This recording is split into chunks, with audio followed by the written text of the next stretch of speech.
شكرا دكتور محمد وبارك الله فيكم. احنا استفدنا استفادة قصوى، وعندي اقتراح انه نعطي دقيقة لكل مشارك يقول كلمته. انا بدأت فيها. شكرا جزيلا.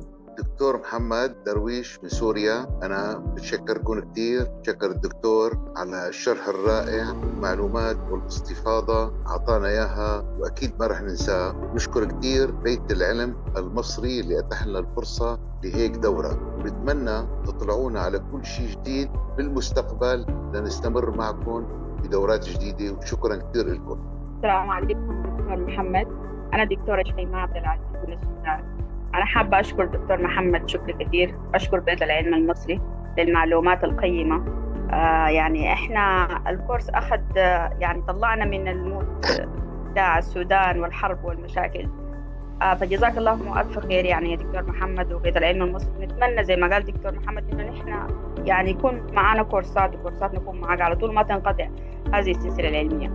شكرا كثير لكل الفريق. السلام عليكم ورحمة الله وبركاته. مس وردة محمد أبو هاشم، وكيل التمريض بمستشفى راس سدر في الجنوب.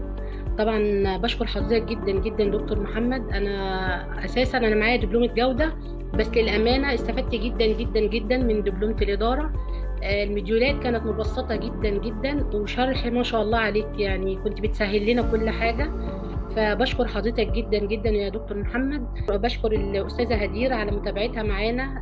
كان أول بأول على طول تسألنا لو في أي حاجة، لو في حاجة واقفة معاكم، لو في أي مثلا مديولات محتاجينها. للأمانة كان في متابعة شديدة جدا من التيم كله. وطبعا بشكر بيت العلم المصري، وشكرا شكرا جدا، وأتمنى نكون مع حضراتكم في أي حاجة تاني في أي دبلومات. شكرا جزيلا لحضراتكم.